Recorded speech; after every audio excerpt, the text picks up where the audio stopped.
Bam. Yes, sir. Yes, sir. All right, that's good. I'm happy to get this going, man. So please state your name and tell me where you're from. DJ Composition, Grand Rapids, Michigan. So we first from the first annual Grand Rapids Hip Hop Awards. You Thank you. won DJ of the Year. Yep, So it's like should have been DJ of the decade, man. You've been grinding for a long time. So I have. from your family at Two Bright Guys and Supreme Focus and all the businesses and everything you're involved in, congratulations, man. Thank you, bro. I appreciate it.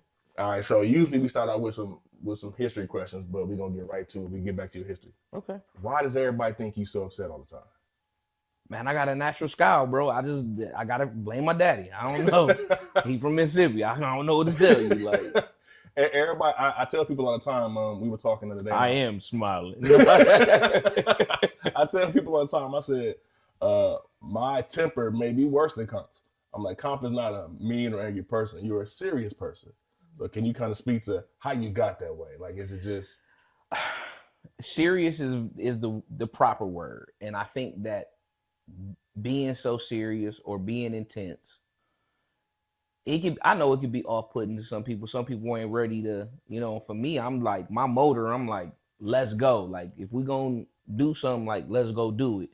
And I know that could be a bit much for some people, or that may be off-putting, but I can't help you with that. I don't, you know what I'm saying? But I would say that I am not a mean person, but I think most mean people probably say that. So I don't know, you know what I mean? So yeah, I always tell people all the time, man. You, Rich, Troy, guys are hilarious people. So the people that know you're not mean, right? And you're silly and funny and make all type of jokes. But when you're DJing or doing business, you take care of business. Got you. I think sometimes people take that as you being mean. So right, and I mean, and naturally, like if I'm DJing an event or if I'm working an event, like I'm literally working, and I wear so many hats at these events. Like DJing is like the very last thing of the hats that I have to wear, because if I'm running the event and it's my event or I'm collaborating with other people, I'm normally running point, whether it's door personnel, whether it's security personnel, whether it's media or all of those different things. Like I have folks coming to me that need answers or different things like that. So I wear so many hats. So if I'm in the middle of it, like, unfortunately, I don't have the time to chit chat or be as social as I would like to be. Yeah. Because I'm working, because in this industry, if you are not sharp and on point, you're going to get took. And I try to avoid that, not only for my benefit, but everybody that's involved in who I work with. Because, like I said, I wear many hats. I got people that's counting on me when we run these events or different productions. And I can't ask them to give me their best if I'm not giving them my best. And I think people don't really understand, no matter the scale of the event, if it's a club that holds 200 people or if it's 20 Monroe or Van Nanda, whatever you do, the door is always calling. There's a list of people who are trying to get in. Every time. There's people who popping up. And then you've had some highly successful events. So I don't think they really understand what it takes to get to that level.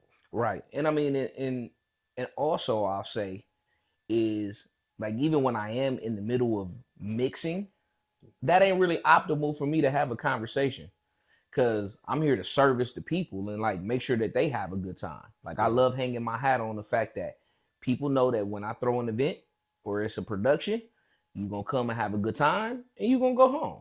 It's going to be a safe event. And it's going to be a safe event. You're going to have a good time. It's going to be a good mixture of different folks from all over. And I really pride myself on that. And I want to continue that streak. So, I take that very serious because people trust me. And I don't ever want to take that for granted. And that's kind of what I wanted to convey with the people with the first question, because I'm behind the scenes with you a lot of the times, and I know how important every aspect of an event is. Right. Like like promo, marketing, getting the information out, street teams, you may do it all sometimes. Yeah. Flyers, posters, radio. And then also, like, it's just doing good business. Yeah. If I do, and what most people don't realize is that me coming into this game, unfortunately, there were different situations where people prior to me didn't do great business.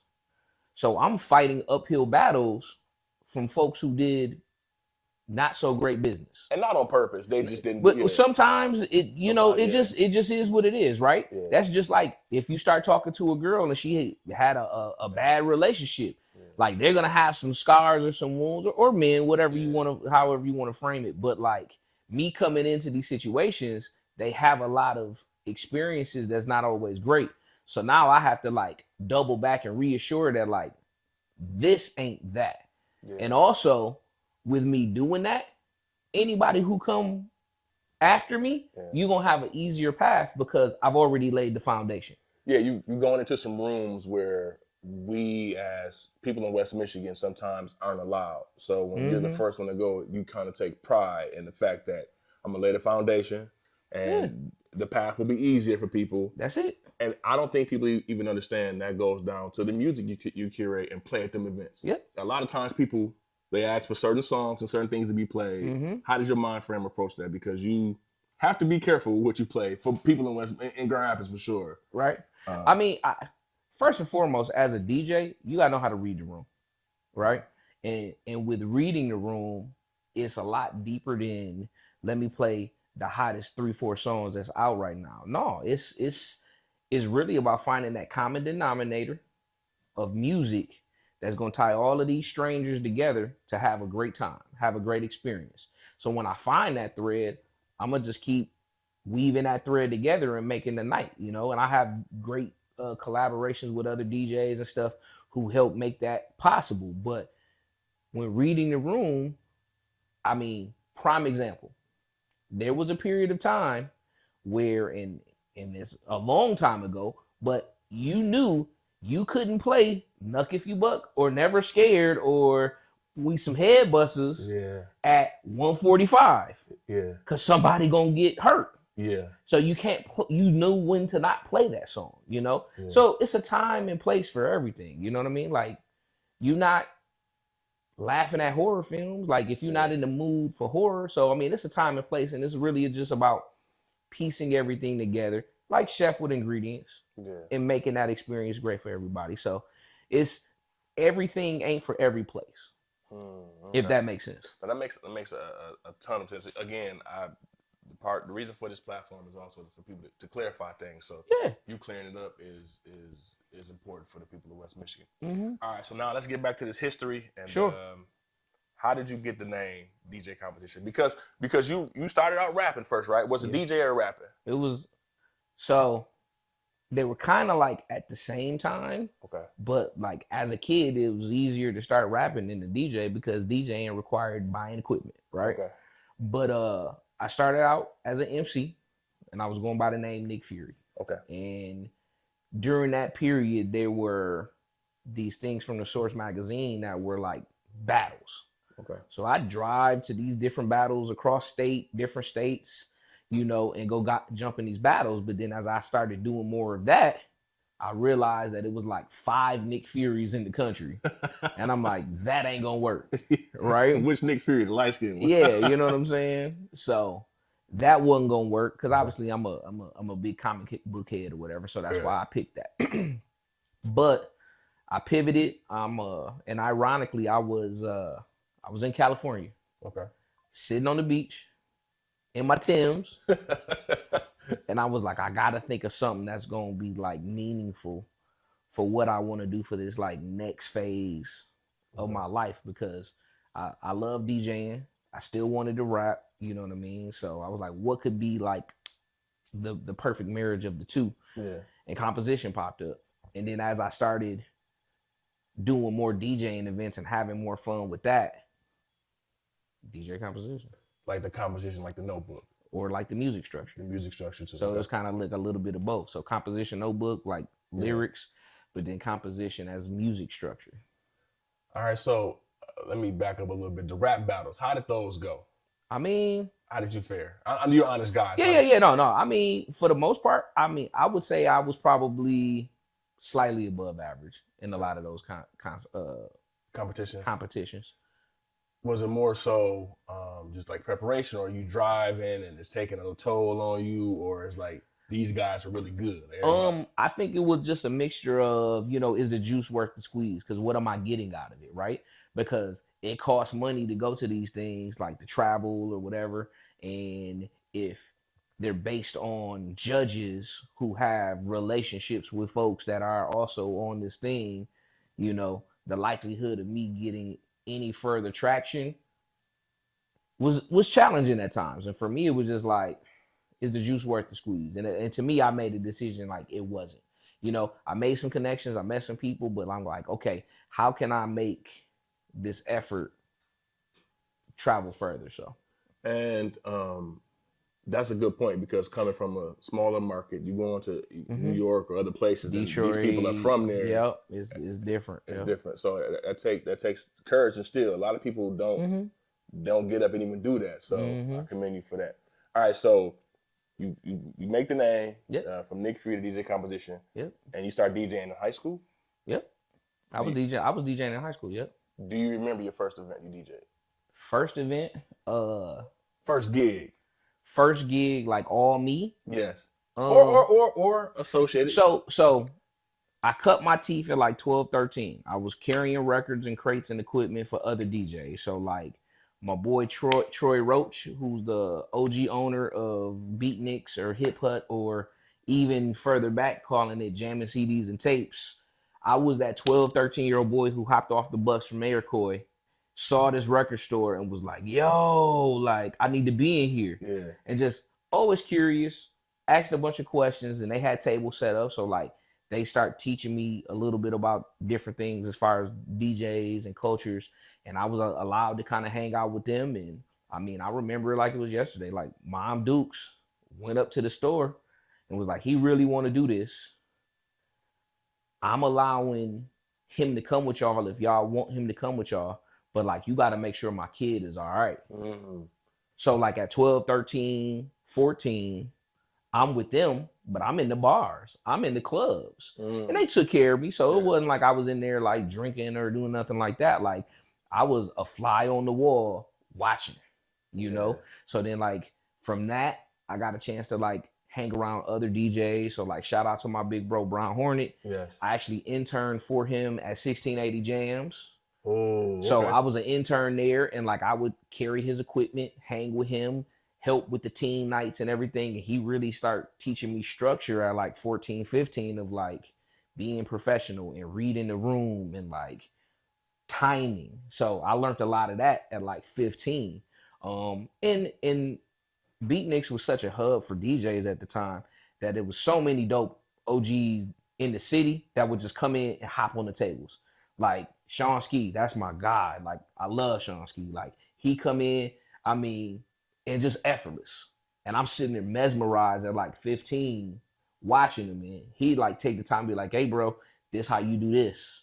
You know what I'm saying? Like I seen him a few months ago, and like it's always love. So even when I do the stuff today, I do it because of those folks. And the thing that they told me was like, all I want from you is just to show the cats that come after you. So that's what I try to do. So it wasn't just like one gig. It was like a learning by fire. Right. Like, so like a little bit here, a little bit there. Mm-hmm. And then like my first gig, like by myself, I did the icebreaker at my high school. Okay. It was at Ottawa. I'm actually in the yearbook. Like I took a picture of it recently. I'll send it, but like, and I had one turntable that worked, and then I had some CD, and I had a CDJ. Like I had a 5-disc changer in my mixer, because like my 2 turntables I had were belt driven, and like one wasn't in the greatest shape, but like that's what I had. I had quarters on the head shells, and like the songs I couldn't afford to buy the vinyl for, I had burnt CDs, and that's when I did the parties and made it work. Yeah, and then it was like, you know, shout out to my guy Head. Like we both in high school at the time, so we didn't have all the money to buy doubles of records and everything. So like if he would have one record that I didn't have, I'd be like, hey bro, let me borrow this record. And he used the record to get into the party, and vice versa. So we just showing up with the vinyl to use at the party. To get in. Oh, I gotta get DJ the record. Yeah. So, and that's how we would work back in the day. You know what I'm saying? Okay. So yeah, man, that's like when I first started like doing those parties, and I still was juggling like wanting to be in the industry as an artist, Yeah. but I enjoyed DJing too because I just love music that much. Okay, so that's an amazing story. Again, I've learned so much from you and Troy and doing these interviews. So you start DJing Icebreaker. When did you kind of run into Troy to Troy C, Troy Radio? Senior year, I we had a mutual friend who I met at the Hip Hop Cafe. Now, for those who don't know where the Hip Hop Cafe is, that used to be on the corner of, I want to say, Madison and Franklin, Okay. right across from like where Paul I. Phillips and all that stuff is. It's like a laundromat or something now. Hip Hop Cafe, Black Cow, rest in peace. He was like one of the people who kind of put that together. And they would have these open mics. And like I was so like, this is what I'm doing. Yeah. That like we'd freestyle at school, but they'd have open mics. And I'd go to these open mics. I'd walk. I didn't care. It would be cold as hell outside. I'm walking. I got my headphones in, but I'm walking to these open mics. I got my notebook. I'm sitting in there. That's what I'm doing. So I met TMD. We got cool. And she introduced me to Troy because she kept telling him about me because they were doing some projects and stuff. So finally got a chance to like meet Troy and meet everybody else that was involved in this project.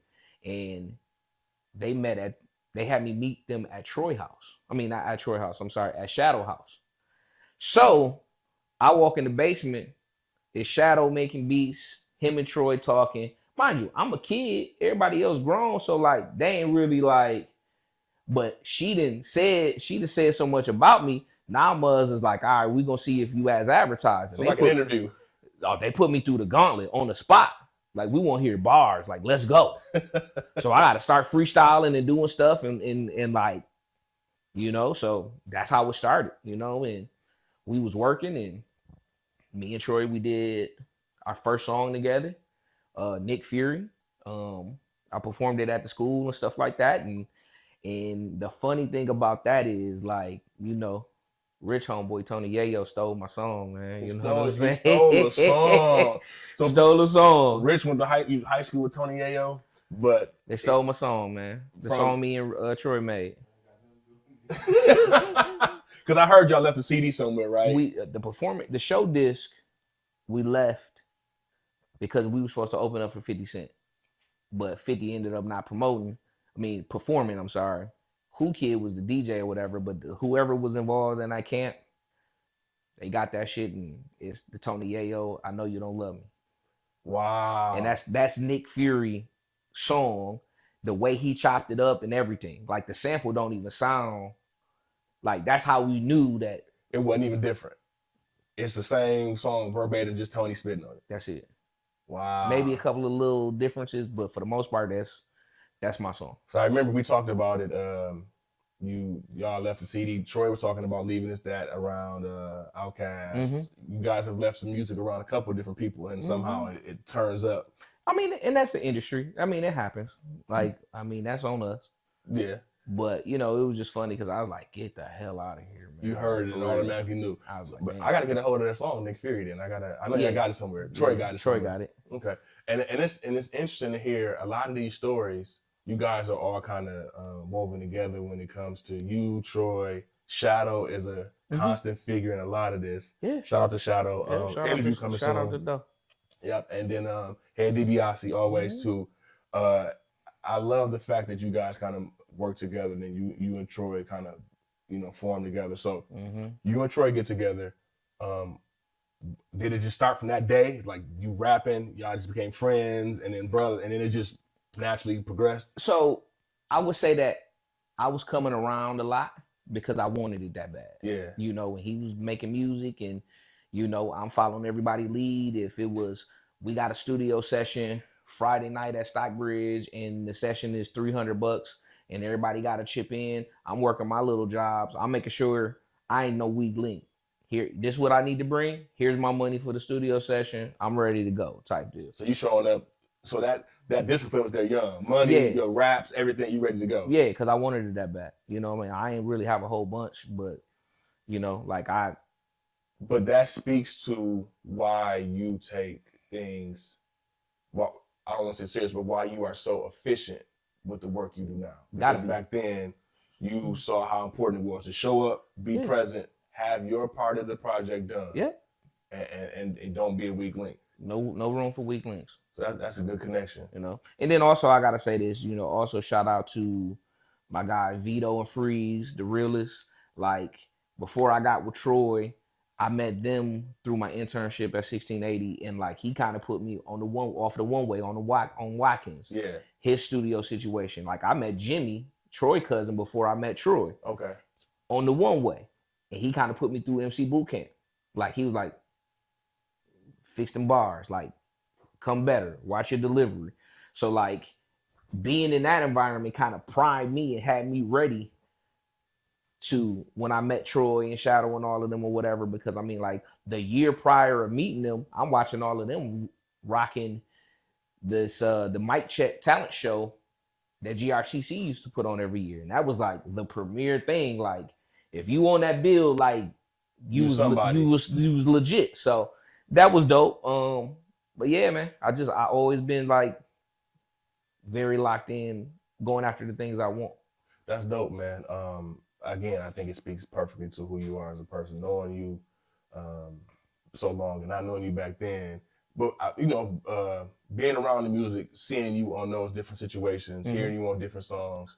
I always talk about the line, "New Kicks by Jay Stu, I made my debut." I was like, when I first met y'all, I said, "Who said that line?" Because I had that CD. He was like, "That was me." And I always joke, like, "That wasn't you." But no, that's Troy's line. Troy said that line. Okay, that was Troy. But we were on that song. The song together. The song was fresh. So okay, we made that because, rest in peace, my guy Jay Stu.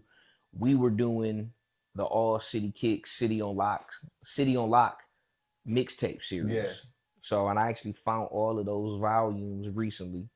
And we were doing those and having all of the homegrown artists on it, mixed in with the new stuff. Me and Omega mixing it up or whatever like that on it was a legit mixtape. And like, yeah, I had it. So again, I that sometimes your art goes places before you do. So you brought up another name, Omega. When did you meet Omega? I met Omega at Beatniks. Okay. So he was one of the DJs that, came in and was DJing and hanging out with them or whatever. And he was older than me, but that's where we first met each other. And, mind you, I can say this today that like me and him didn't like each other at first. Y'all didn't get along. Oh no. Why was that? Just same personality? I think for me, you let him tell it, I was just a real intense, angry kid. And I think there was some truth to that. Yeah. But like,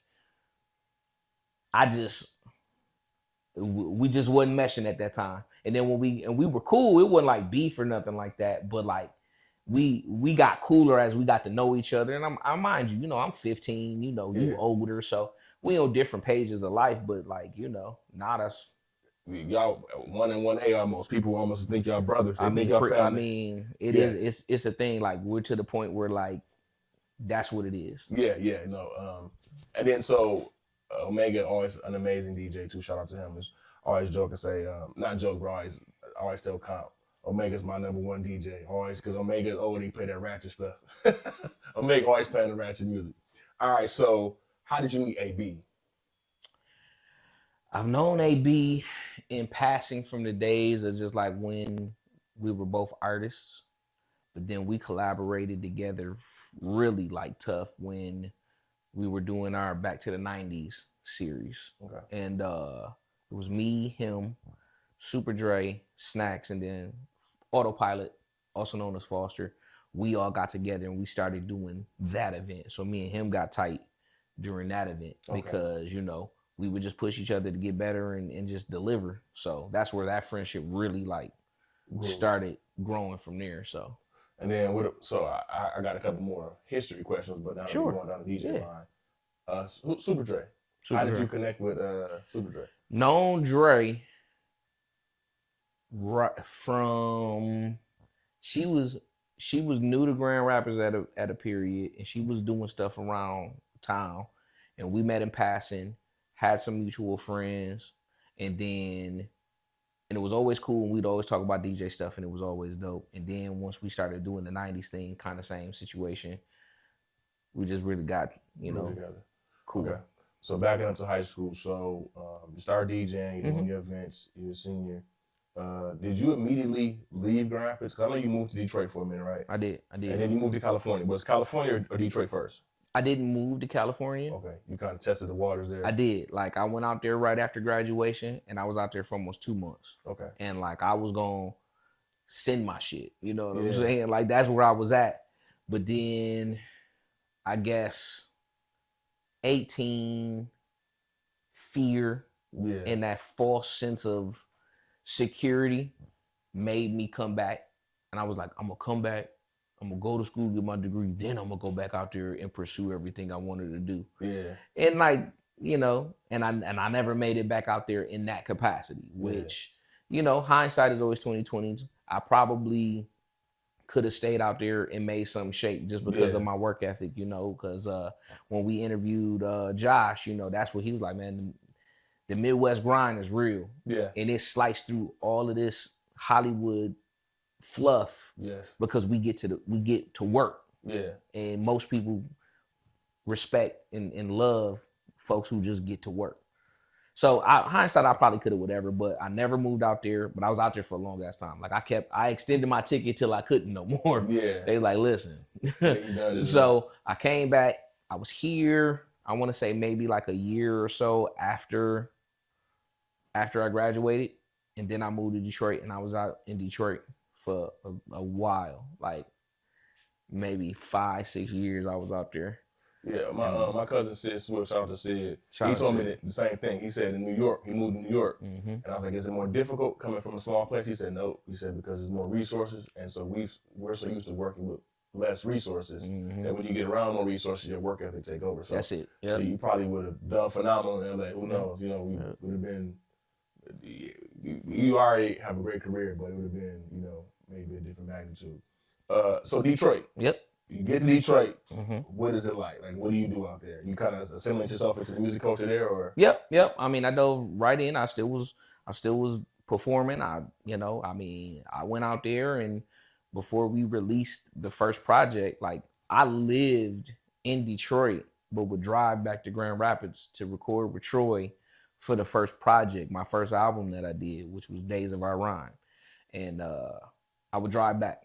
But I would be over there, going to the open mics, going to the different shows, being on different shows, really acclimating myself to the scene over there, which was cool. And I met some dope ass people, whatever. And in addition to that, on the rhyme scene, I also was DJing over there for a little bit, and I was DJing in strip clubs over there. So that was gonna be my next question. Yeah. How did that go as far as DJing? It was dope. It was dope. I had a great time, and I mean, and not just. You did. But in beyond just, you know, the view, but just being in the environment. Shout out to my dog DJ Flex. Like he was, you know, one that kind of was like, come on, dog, like you got this, like you know what you're doing, like come fuck with me, you know what I mean? And I'd go hang out, DJ there, you know what I'm saying, do more stuff, and I was still working my regular job, you know, and you know I had some situations that kind of made me fall back from that more than I had wanted to. Yeah. But you know, you make decisions, you know, just because, you know, whatever. But I had a good time. It was cool. Met some dope people, learned a lot, you know what I'm saying? And strip club culture is different. And like I've learned so much from that even now, like it don't really do nothing for me because I've been behind the scenes. I've been behind the scenes. I've been behind the glass, so to speak. So you DJ at the strip clubs. Oh, I've seen fights and everything. Everything. Huh? Like craziness. So that would probably be a good documentary, The Life and Times of a Strip Club. The Brass Key. If anybody know anything about strip club culture in Detroit, the Brass Key was one of the spots in the city of Detroit, right on the west side. The Brass Key. Did you have like a regular residency there, or were you filling in, or how did it work? was coming in and I was doing nights under my boy Flex. Okay. Working my way to get a residency and get a night. But like I said, you know, life happens. Life happens and you make decisions. So, you know.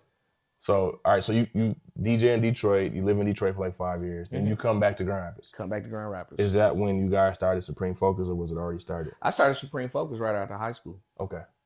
All right. And then so what did you guys do to kind of cultivate that once you got back? So the timeline, you move back to Grand Rapids, then what? Move back to Grand Rapids, and the goal was still like to pursue and create our own original music.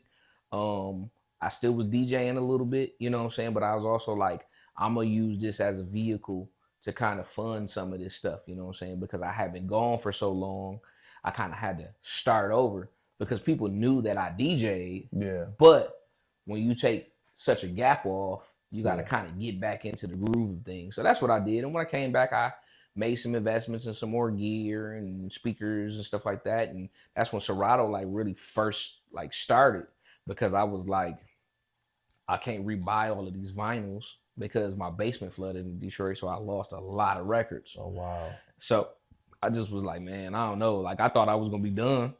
And then when Serato came out, I was like, oh. It's easier. Yeah. So carrying 5-6 crates of records at 3:00 in the morning in the middle of a Michigan winter, no fun. Wow. You know, and I didn't even think about that, like just the transition from records to that. But then it's crazy too because Troy had a fire. Yep. And you had a flood. Mm-hmm.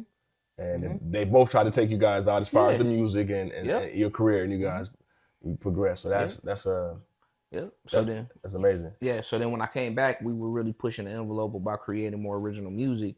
But the problem that we had was when we recorded the first project, we were experimenting with a lot of different recording techniques and methods and stuff. And there was some things that we learned. And we was like, you know what? We're not paying nobody else no more studio time. Because we started looking at the ledger like, okay, we done spent this much money to ask if we can come, whatever.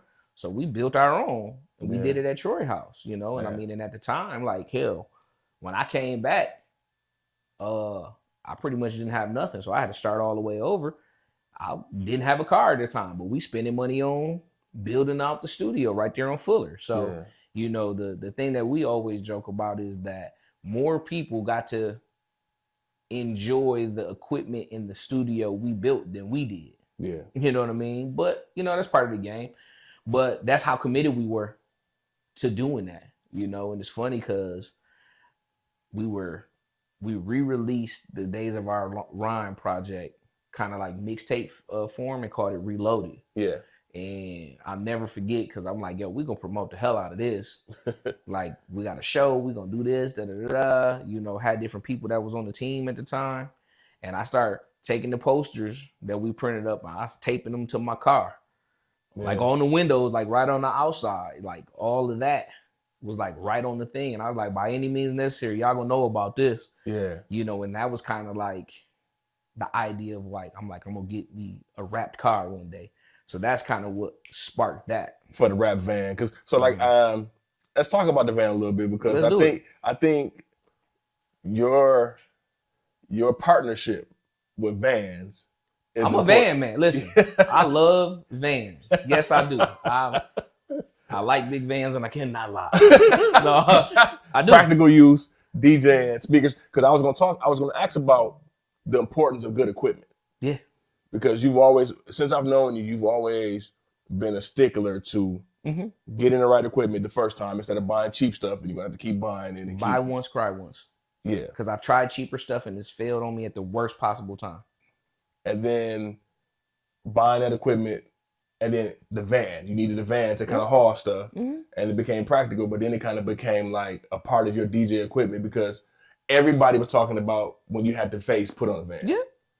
So how did you go about, like, did you know, like, okay, I'm gonna wrap a van, I'm gonna have my face on, I'm gonna be the first one to do it? Like, was that I know it's a purposeful marketing tool, but like, how important was that for you? Because everybody saw it. It was major. And I mean, and shout out to Rich and then my boy Sean, like we all kind of masterminded everything, like putting the website together, putting the new logos together and the branding and just really making it where I'm going all out on this, and when you see me or you see this van, like you're gonna have to approach me differently because I'm serious about my business. Yeah. And we put a game plan together. Like we did the photo shoot, you know, ACK, like they blessed me with some gear for the photos and everything, and just how everything was put together. And you know, we made the van happen. Like it was so much work to get the van, and it was just a regular like work van. Yeah. But it served my purpose. Like I could put gear in there, you know. I mean, hell, I ain't ashamed to say it. Like I transported my kids in there too, like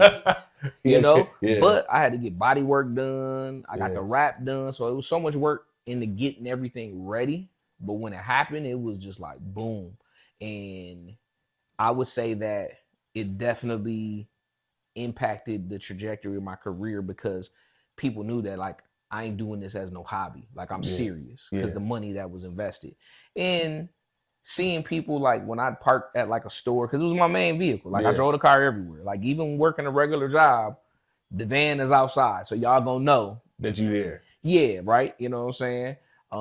I'd come out of stores and people taking pictures in front of it or whatever, and I try to run away. I'm like, no, y'all good. Like, go Yeah. ahead. Like, y'all helping me. Yeah. And I've been driving, and people would like see the van, drive up and like look to see if I was driving the van, and like see me, and I look, and like they either like accelerate or like they'll slow all the way down. And I'm Yeah. like, hell, I even got pulled over in the van, and the cop was walking by, asked me for my stuff. Thought I was drinking and driving because it was so late, but I'm like, I'm leaving the gig. Yeah. And I wasn't drinking or whatever. So he walked back and he looked at the van and he looked at the ID. He was like, is that you? I said, yeah, that's me. And then everything that I told him I was doing clicked. Yeah. And he was like, okay, that's why you out. That's why da da da. I'm like, yeah, I'm a DJ. That's what I'm doing. I ain't get no ticket, Yeah. luckily, but no, the van was big. And it was important. So speaking of the van, Mhm. that's how we end up on the radio. Yep. Can you talk about that story? How you met the program director and Yep. what you were doing? Because I think that's an amazing story. Yeah, so there was a water drive for the Flint situation, and I bought a bunch of cases of water, and I also went to like help people like bring the water to the location. And I pull up in my van because it's a work van. I start offloading the water, right? And the program director see me. He was like, "Oh, okay. I heard some stuff about you. Da da da. Like, are you da da da? Are you interested? Would you whatever, wherever?" And we got to talking, and I'm like, "Yeah, like I'd be down to do it. Like, let's have a conversation. Like, I got radio experience because I did stuff at 1680. Like, even before I moved to Detroit, I had my own show on 1680, and I was doing the weekend. So like, I had all that experience, and we had a conversation. It started off with me just doing mixes during lunch and like the rush hour, and then that kind of grew into us doing our show. Yeah. I became the mix show director, and just kind of handling a lot of the music because when Magic first started, it was a true old school like oldie station, and they were still playing like 70s, 80s, and a little bit of 90s, right? Yeah. So once I got in there, I was able to kind of start saying, hey man, let's start bringing the needle up a little bit and mixing it up a little bit more. And it worked out well. I mean, we had our show and they moved us around a lot, but like I enjoyed doing radio. Everywhere where they moved, we thrived and survived. Yeah, absolutely. And like I said, in having that moving billboard or business card, like that lets folks know like you serious about what you're doing, and like you're not gonna play no games because you've made this investment, right? Yeah. And it's always a great conversation piece, even today. Like that's been almost 10 years. Like even today, people talk about the van. Like folks would take a picture of me driving out in public and like send it to my brother or send it to my cousins, and they're like, I see your cousin or I see your boy. Like, and I'd be downtown because at the time it wasn't a lot of us downtown DJing. Yeah. But I was able to make some inroads, and I was DJing a lot. JW Marriott, the Amway, the AC Hotel, all of those spots downtown where there never really was like spaces for us to DJ. I was down there, and my van would be parked right out front. Yeah. And people would see it and know that, like, oh, Comp downtown, like, Yeah. you know. So that's kind of what did a lot of the talking for me. And you usually would only see those vans from like radio stations, you know, when they're doing events and stuff. Or bigger cities Or with bigger artists, cities, artists, or yes. different things that they're promoting. And like I said, I mean, it's like, if we're going to do it, like, let's do it. Yeah, let's commit to it. And then the thing about it, how that van translates, because if you think about it, you run into to Ed at the Water Drive, you get on the radio, and you bring on Two Bright Guys radio show. We did Fridays, we did Saturdays. number 1, number 2 slot and rotating those time slots. But that van opened the door for you to play local music on the radio. Yep. If you think about it. Absolutely. You go up there, you help them organize their music and get them up to date. I'd get in trouble for playing local music at that time. And I don't think the people understood that. No, they didn't know. People would send unedited music. They would send not radio edits. We would send them to, I would always recommend Shadow. So they send me music. I learned that from Comp. Yep. They send you music. It has to have these words edited out, not just regular cuss words, but other words as well. Yep. And people never knew how to edit. Yep. So I would always send them to Shadow. Shadow would hook up an edit, or Troy will hook up an edit, you know. And where I initially would sneak the songs in is during my mixes. Yeah. You know, because if I'm doing a 30, 45 minute mix and I slide in a couple of homegrown songs, I hate saying the word local. Homegrown. Yeah. You know, I feel like saying local diminishes the quality when that isn't the case. So I always like to say homegrown. But play the homegrown artists, that's where I first would put them in there. Then as we started getting a little bit more trust, a little bit more leeway, we started having artists come up to the station. Yeah. We start talking about their events and their shows and like putting them in a rotation and then playing the songs and stuff like that. And like that came at a cost. Yeah. It may have not been a cost to the artist, but like there was a lot of people didn't know all the stuff that was going on behind the scenes to get that stuff up. They would just send a text to you or I. Yep. And then if they got on the radio, they would kind of play it for their family, make a quick Instagram post, and they would go about their day. That's it. But they didn't understand the conversations that was happening behind the scenes. Yeah, because, and the work that it took to be able to make those situations possible. Because Town Square Media is like top 3 biggest radio platforms in the country. So people to understand iHeart and all those other places, Town Square Media is in that conversation. Yep. So to go from just delivering water at Flint, doing a nice thing out the kindness of your heart, dropping the water off, meeting Ed, and getting that position, I don't think people really appreciated that. So that's why I wanted to make sure that they understood what happened there. Because a lot of times we would bring up people's names in rooms they had no idea that they were being talked about. Right. You have always been the person to give people their shot, regardless of how you felt, how you feel. If their product or their services were A1, I've never heard you even. And again, it's not many people that you have ever told me you disliked. Right. I will say that. So I know people have you wrong there. But even if you had a problem with someone, if they had a service or a product that was good, you always promoted it. Every time. And I don't think people really understand how much you go to bat for the city and for the people. So I just wanted to make sure that people understood that. Right. Because I do feel like you get a bad rap sometimes when people think, okay, he's just serious. But if they pay attention to what we've been talking about thus far, they understand that. Right. You think this art form and everything is important. Right. And I mean, and I've said it before, I'll say it to the day I die. This thing is called show business. You can have the show. If you ain't got the business, you're not gonna go far. Yeah. You know, you are severely limiting your ability to do whatever it is that you want to do with this, right? Yeah. So you gotta have the business part. And if at the end of the day, I'm saying, send me an edited version of the song so I can play it on this radio station so more people can listen to it, and you support what we doing, everybody wins. But if you never send me the edited version, that ain't on me. Yeah. Because I gave you the parameters of what I needed from you to play it. Yeah. Even artists today, send me the music. Yeah. Send me the music. Yeah. Can I play it here? Maybe. If I can, I will. If I can't, it just don't make sense. Yeah. You know what I'm saying? Because every space is going to require something a little bit different. Yeah. So. A little bit back in the interview, we were talking about you opening up for G Unit and 50 Cent. Mm-hmm. Can you kind of talk about other artists and events you've opened up for or DJ'd for? DJ, I opened up for Ice Cube and NWA. Yeah. And Dog Pound at the Van Andel. That was dope. Yeah. Ice-T was there too. Ice-T fucked the whole show up because he just was like, I know you might know me from Law and Order, but Colors. Coco when the baby was all running around stage. Like, it was cool. Like, I mean, like, I respect it. You know, hey, you know. So that was that. I opened up for Nas. Okay. That was dope. And then I think one of the more memorable ones, that's what I was gonna say, DMX. And the DMX show was dope because they didn't want any opener DJs locally because this was towards the back end of the tour, and they had like Probably. terrible experiences. 20 Monroe was like, no, this guy's professional. Like, he's going to do what you need to have done, right? And they went to bat for me. I got the green light. And then when they announced the show and they put the marquee up, it say DMX and then it say DJ Composition.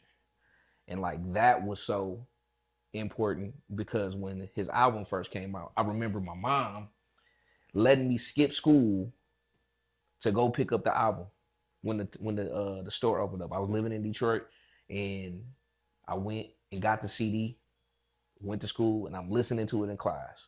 Dialed in. Had it before anybody else. I'm listening to this shit, right? So when I got a chance to do it, I rocked the show, met one of the tour managers, and he had 2 tour managers, you know what I'm saying? Big entourage, a lot of moving pieces and parts. So one tour manager was like, hey man, like, you can come hang out on stage during the performance with us. And that was never really my style. I was like, thanks, I'm cool. I'm gonna just enjoy the show because like I'm a fan. So I stood back, and then the other tour manager came up to me and just was like, hey man, like, thank you for being professional. You've been like one of the better openers on tour because we had openers that would just start playing all the DMX records. And I'm like, what? Like, that's a no-no. Like, you don't even play the features. Yeah. Like, that's the rule. If you're opening up for a headlining act, you don't play any songs that is theirs because they're going to perform it. Yeah. And you don't play any songs that they're featured on because they may perform it. And you don't play any songs of anybody they're beefing with at the time. Okay? Those are the rules. Those are the rules. You don't break those rules, right? So he was like very appreciative, and I had a big old merch stand, and he was like, hey man, like, just tell them that such and such said that you're good. Go, you can get whatever you want. And he was like, let me get your contact because we may want to see if you can come other places with us or whatever. You know what I mean? Like, I got a family and everything, so I was like, I don't know.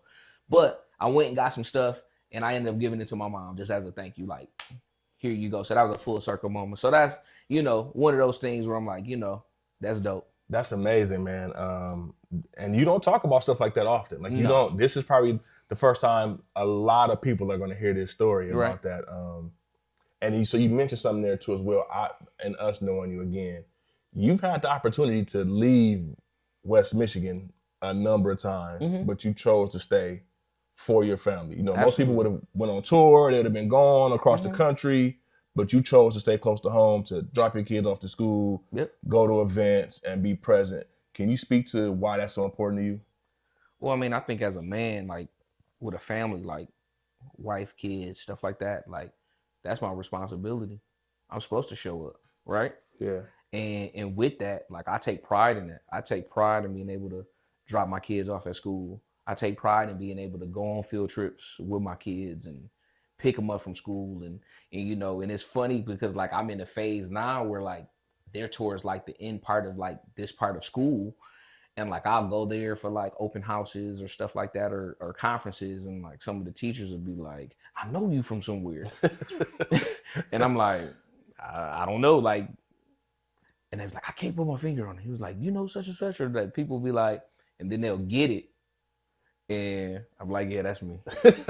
I've been to your parties and da-da-da, and like, I never want to, and I joke with the kids, I'm like, I never want to be the dad at career day handing out mixtapes. Like, here's my mixtape, kids, like, I didn't want to do that to them. But, like, I even have like a separate email when I communicate with the teachers, like, because I don't want my DJ email popping up like, oh, who's this dude, Yeah. But like, when they recognize me, it'd be funny, like, and like, they'll whisper almost like they ain't supposed to know. I'm like, you a grown up, like. Yeah, I saw you at the 90s party drunk, but we ain't gonna talk about that. And listen, the picture is to never be seen. Don't worry about it. Your nightlife is safe with me. So, so it'll be, you did that. I'm like, yeah, Or then, like, it's funny because the teachers will find out, and then, like, they'll start having conversations with my kids and be like, oh, well, ask your dad about this song or something like that or whatever. Like, they'll play something in the class or something, and then, they'll come home and be like, Dad, did you play at this place? Or have you ever played there? And I'm like, yeah. Well, my teacher said. So it's always a weird dynamic, right? Yeah. Because, you know, you want to come in there and be like, you know, a responsible adult. I'm a real boy. I'm a real parent. You know what I mean? So, you're not cosplaying as a parent. Yeah. I'm a pretend parent. Right? You know, but no. So that's interesting and it's cool. So I appreciate it. And it's the trade-off too. Like I said again, I remember we did the event with Sherry Shepherd when she came, and her manager was like, he gave you all the praise for the '90s party, and his first words were, "You should take this on the road." And so we've always had those conversations. Like, you've actively made a decision not to leave your family for extended periods of time, unless you're going with your family. You and DJ did a nice trip this summer. So again, I don't think people really understand the career decisions that go into that type of stuff. Right. I mean, like I said, as a man and a husband and a father, like, that's my responsibility, and I don't take that as serious as I take the stuff with my career. I take my family just as serious, if not more. And like for me, I know that I have a very small window to be present for them in their childhood. Like, it's gonna be over. Yeah. You know, like, it's gonna be a day that it's the last time I pick them up from school. Yeah. And I'm gonna never get that back. Yeah. Right. So like, if I can maneuver and pivot around that, cool. And I'm gonna do it. So this year, you were nominated and ultimately won the first annual DJ of the Year award presented by the Grand Rapids Hip Hop Association. How did, because this is like the first one. We've had other hip hop shows here, but I feel like this show is here to stay. It's going to be a yearly thing, and you won the very first one. Right. How does that feel to win DJ of the Year? I mean, it feels good to be acknowledged for all the work, you know, and I'm grateful. And I mean, and while this is the first one that's been done in a long time, they had one years ago, right? Okay. So I think this is just kind of like picking up where that left off and like in that history. But I'm grateful that people acknowledge the work. You know, that always feel good. You know what I'm saying? And shout out to everybody who was nominated with me. And you know, I wasn't expecting it, but it was a great surprise. I mean, I wasn't able to attend the show because I was working. Yeah. But like when it went down, my phone went off. So, you know, that was cool. You know what I mean? And shout out to Troy and Rand. They accepted the award on my behalf. Them dudes crazy. But, But no, it always feels good to be acknowledged. You know what I'm saying? And like I said, you know, winning that, you know, I do that on the shoulders of the folks who put me on the game. So Brown Hornet and Troy and, you know, Sean Ski and Vito and, you know, Hypnotic and Omega and Ill One, like all of those cats were instrumental, like in me coming up through this progression. So like, you know, and then also the future cats, you know, I want to set the example and be like, hey, like you can provide for your family off of this if you handle your business. Yeah. So I try to set the example because my goal is to lead a game in better space than it was when I got in it. Yeah, and I hope to accomplish that. So no, I definitely. So it feel good, you know. And you weren't there, so you got to do an acceptance speech. So that's coming soon. Yep. Because we look forward to that. So transitioning into Freedom Elevated. Okay. So you have a passion for, passion for all things survival. So just taking self-preservation, taking care of yourself in a lot of ways, and you always talk to us about like growing foods and also protecting yourself. Absolutely. Do you think that there is a stigma behind guns and people obtaining them for protection? Absolutely. So what led you down that path to becoming an instructor to help people get their CPLs and certified to carry or conceal a weapon? Well, my dad, he was in the military. And he would have guns. And like, I remember like when we would take our every few months trip and go down to Mississippi and see my family that's down there, we go out to the fields and go shoot. Right. You know, so I always kind of was like around it. And then I got into some like high school shooting teams and stuff like that. But like the catalyst of that was when I was living in Detroit and it was a massive blackout. You know, Rich was in New York when that happened, so he can talk to that. Right. But like, seeing how fragile things were and how things could just collapse that quick, like was a real eye opener for me because I mean, I was just like everybody else. Like I was like 21, 22, like I was fresh into Detroit. It was a Thursday before, you know, you get paid. So, Your gas tank is closer to the E than the F, and the cupboards is a little bare. You know what I'm saying? Like I'm working, but like I'm at home with moms and my brother and sister, so helping out there. But we were so vulnerable in that space where, like, I remember walking to the store with my younger brother, and I had to tell him, like, if anything happens, like, just run home. Yeah. Because that's how crazy things started to develop within a matter of hours of the power going off. Wow. You know, like, people just spazzing. When I tell you, like, they wanted $20 for a bag of ice, a little bag, $25 a gallon of gas if you can get it, and it was all cash. Like, wow. your car didn't mean shit, right? So this was all developing within a matter of hours before the sunset, and it was the middle of the summer, so people were faced with a dilemma of like, because they had no answers. Yeah. News wasn't really saying much. People thought it was a terrorist attack because this was right after 9/11. We're so weak and vulnerable in that area. Our grid is essentially had very little improvements since it's been built back in the day. Okay. And we just keep putting more demands on it every day with more stuff, right? So it that part of the region was out, right? And when people feel desperate, they go do desperate things. And like you saw it even in a short sample. And I was just like, never again. And after that, like I really kind of started my journey of just being a little bit more prepared, getting more things in protection, because I didn't have nothing at that time. And I was like, somebody could come in and kill me, do whatever to my loved ones, and it couldn't be nothing I could do about it. So never want to be in that spot again.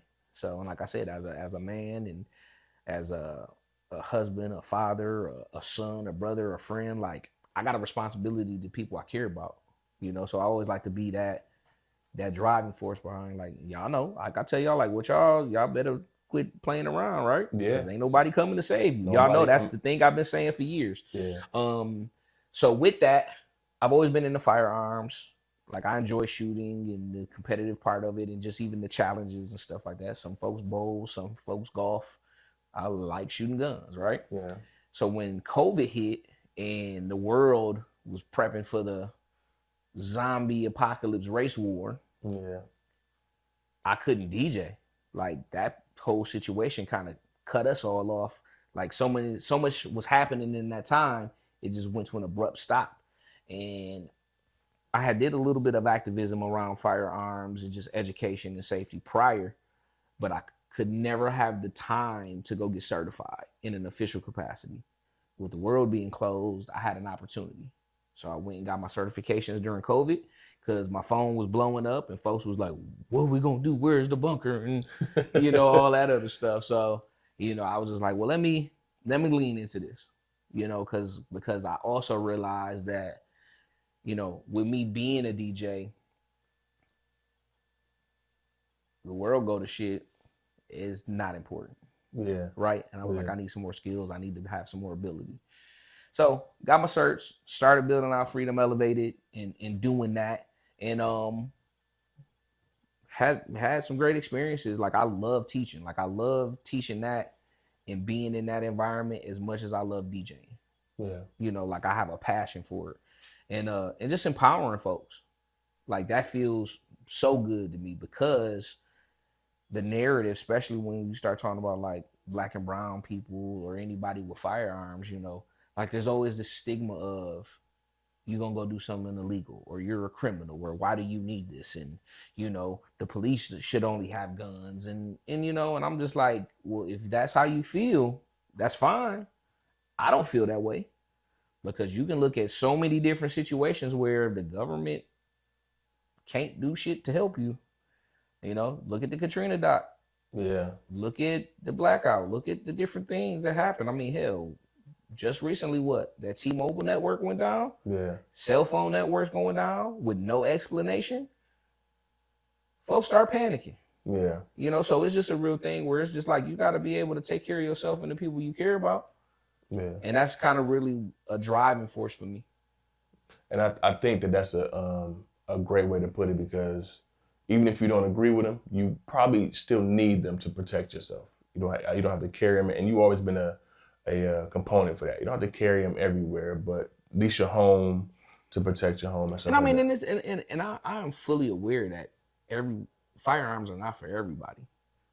It's not. And like even when I tell people that want to come to my class, I'm like, this is not a shooting class. It's a lifestyle change. It's a mentality, you know. Yeah. So that's really where I position this stuff.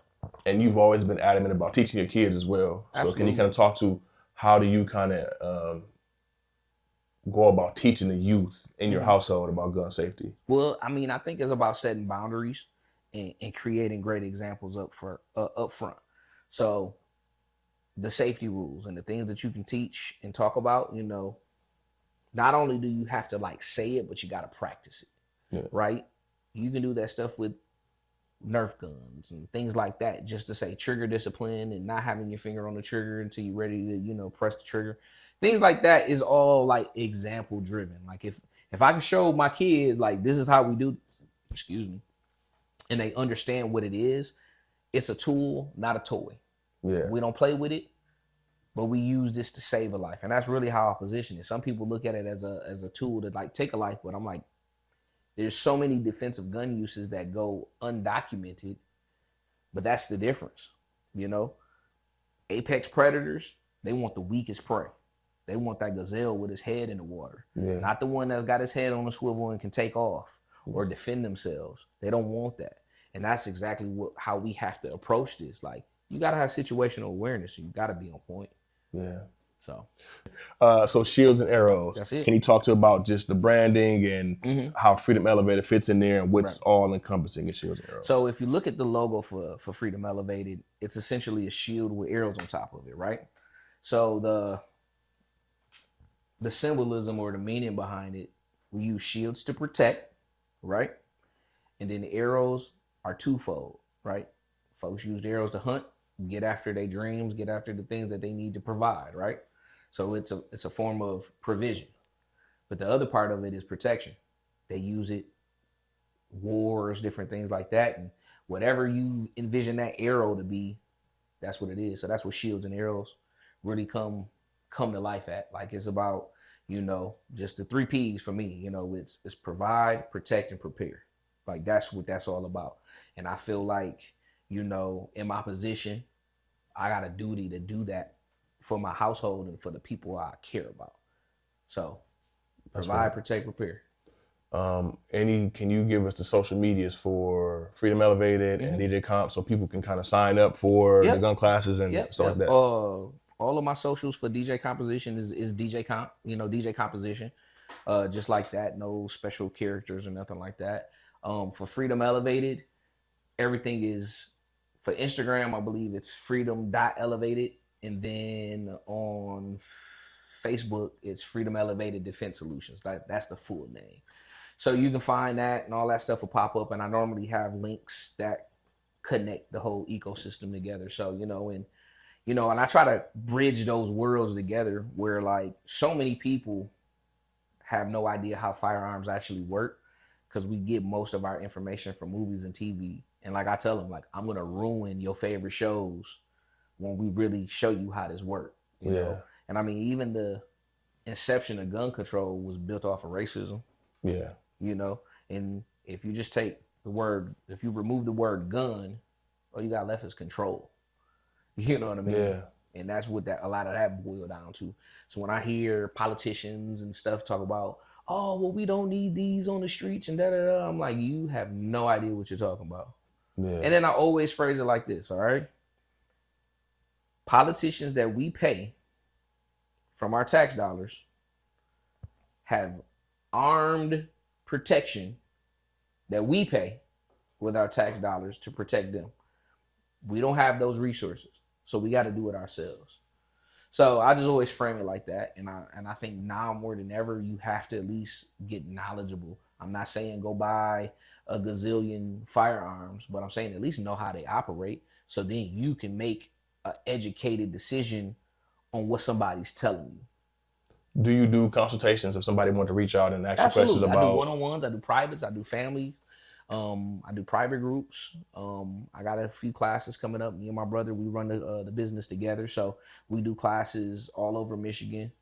Actually looking to expand into some different states too. So, you know, it's just a thing. And we're also looking to bring in other instructors for specialty programs, because in addition to that, like, you should know how to use a tourniquet.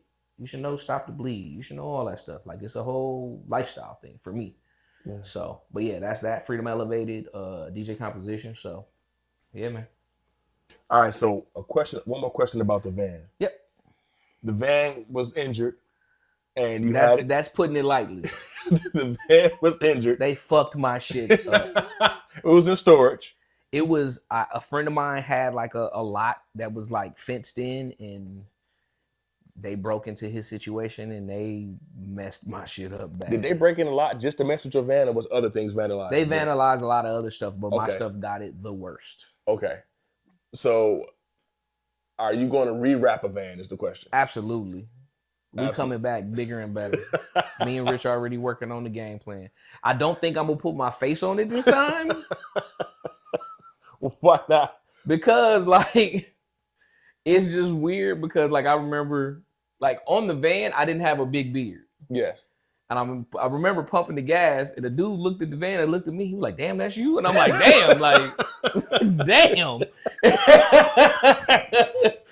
I mean, hell, like, you know, I am gonna get a little older, wiser, right? Yeah. So I don't think I'm gonna put my face on it because also it just, you know, while it was some cool moments, it was also some like Stalkerish type. weird stuff. Yeah. So, Because now it was at your house. People know where you live at, right? yeah, you know what I'm saying? Like, it was even one time where like it was on the Google Maps, and I'm like, I don't know if I want that. You know what I mean?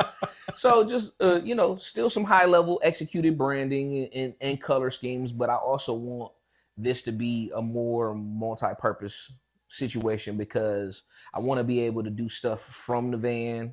So there are going to be different elements in the design that'll allow me to basically broadcast from the van. I'm a driver. I love driving. You know, like you said earlier, me and my son went on a cross country trip this year. We plan on doing another one. I have a bucket list thing that I want to do. I want to drive the Pan American Highway. So I want to really prepare this van for all of that. And like I said, I like vans, man.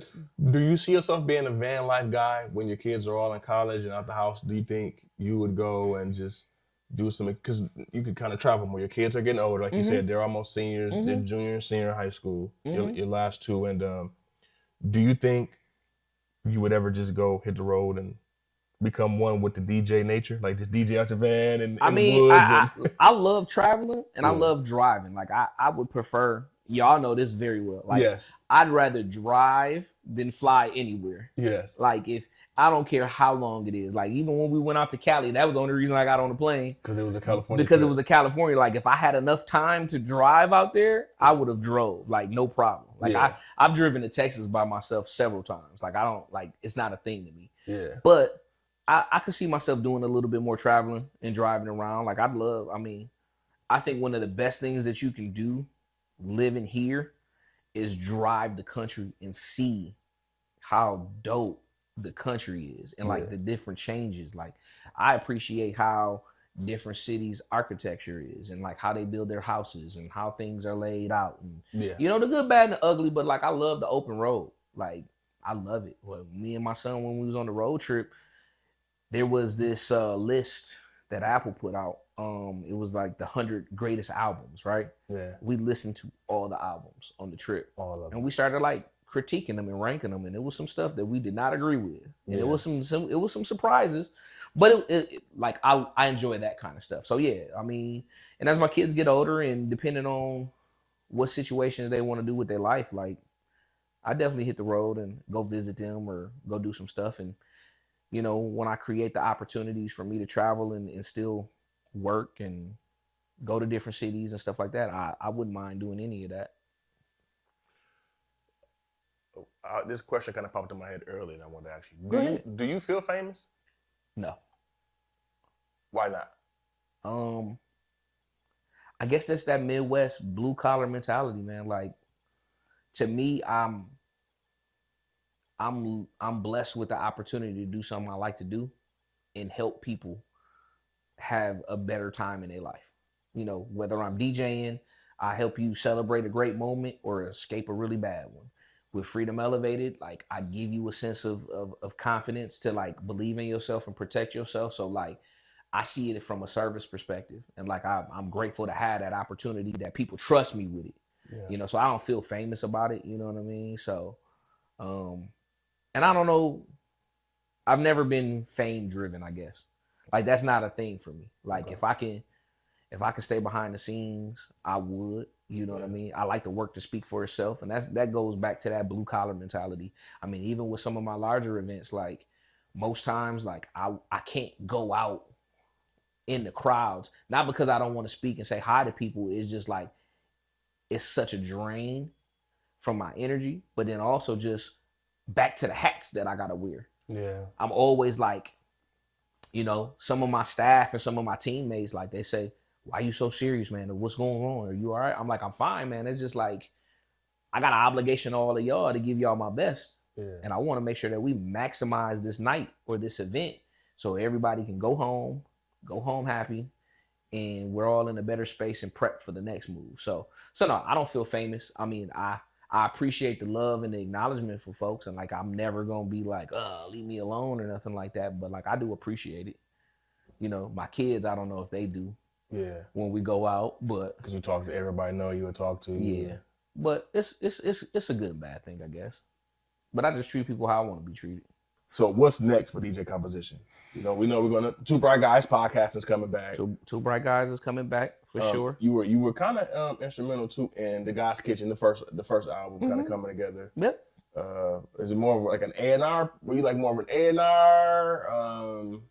You know, like just behind the scenes, coordinating things. Very behind the scenes on the God's Kitchen stuff. Like Troy sent me songs or production or ran in the rhymes and stuff, and you know, I'm gonna give it to him straight, like, or do this or add little tidbits and stuff like that. Because I mean, obviously, that's the home team, so I want to see them win. So yes. I play a little bit more background with that. You know, we launched the Aux 33 situation. Aux 33, yes. And with that, you know, started venturing off into doing the morning show kind of situation with my co-host, high class lady DD. Shout out to her. And I enjoy doing that. That gives me a little bit more daily stuff. So we're getting back to that. Drive, shoot, spin is a thing that me and Rich are actually collaborating on, and that's basically merging the worlds that I like heavily involved in, whether it's, you know, music and DJs, firearms, or you know, survival stuff, overlanding, and then all the motorsport stuff, because I'm a car guy too. Yeah. So like merging those worlds and like really putting that format out there together, because I think that there's a lot of intersections to those. So I'm really putting all of that out there and just really just getting better for myself overall in every way, every day. So that's kind of where I'm at. You know, I'm gonna still keep DJing. I'm gonna still keep trying to, you know, create dope experiences here and in other places. So, you know, I'm just all gas, no brakes, man. That's where I'm at. Well, DJ Composition, we appreciate you stopping by, and thank you for sitting down with us. I appreciate y'all.